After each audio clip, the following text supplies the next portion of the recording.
Halo, saya pengamat militer, kembali bersama Mesin Perang Channel.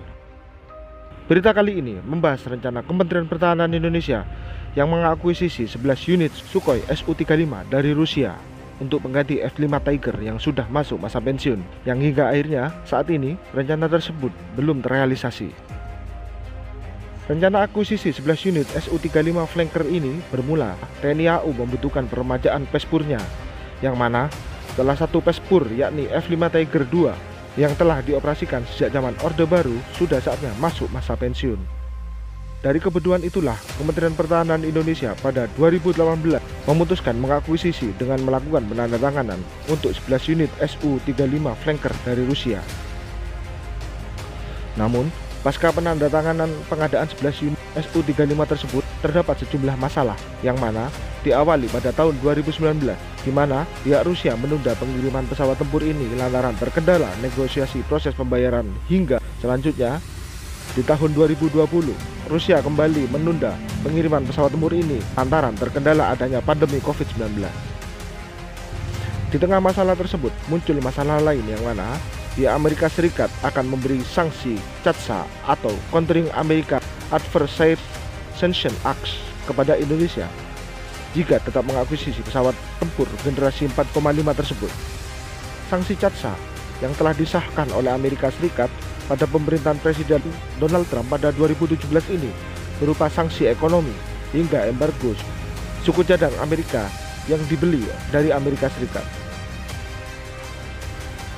CAATSA sendiri dibuat agar negara-negara yang bermitra dengan Amerika Serikat tidak membeli alutsista dari negara musuh Amerika Serikat sendiri, yakni Iran, Korea Utara, hingga Rusia.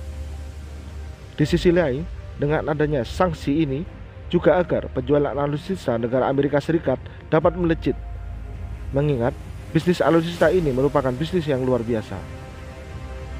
Sebenarnya, pihak Rusia sendiri telah memberikan solusi agar Indonesia tetap dapat mengakuisisi 11 unit Su-35 yang telah dipesan seharga 1,1 miliar dolar dengan 50% pembayarannya barter dengan hasil bumi atau dengan sejumlah komoditi, dan 50%-nya lagi dengan uang tunai. Namun, solusi ini tak juga kunjung disetujui. Seiring terjadinya sejumlah situasi serta pergantian Menteri Pertahanan hingga Panglima TNI, serta bayang-bayang ancaman CAATSA, maka KSAU Marsikal Fajar Adrianto akhirnya memutuskan untuk mengakuisisi F-15IX dan Dassault Rafale sebagai pengganti akuisisi Su-35. Namun demikian, hingga saat ini pemerintah Indonesia sendiri belum membatalkan secara resmi pembelian 11 unit Su-35 tersebut dari Rusia. Artinya, penandatanganan kontrak pembelian Su-35 tersebut masih tetap berjalan dan menunggu pembayaran sebagai syarat kontrak tersebut aktif.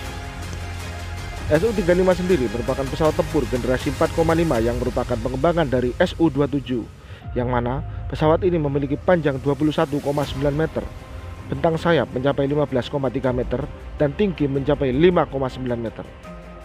Selain teknologi yang disematkan dalam pesawat ini lebih modern dari Su-27, namun untuk urusan radar, pesawat ini menggunakan radar jenis PESA atau Passive Electronically Scanned Array atau PESA, yang mana berbeda dengan pesawat generasi 4,5 lainnya yang telah menggunakan radar jenis Active Electronically Scanned Array atau AESA. TNI AU sendiri tak asing dengan pesawat Su-35, lantaran TNI AU telah mengoperasikan pesawat Su-27 hingga Su-30 yang saat ini masih aktif digunakan.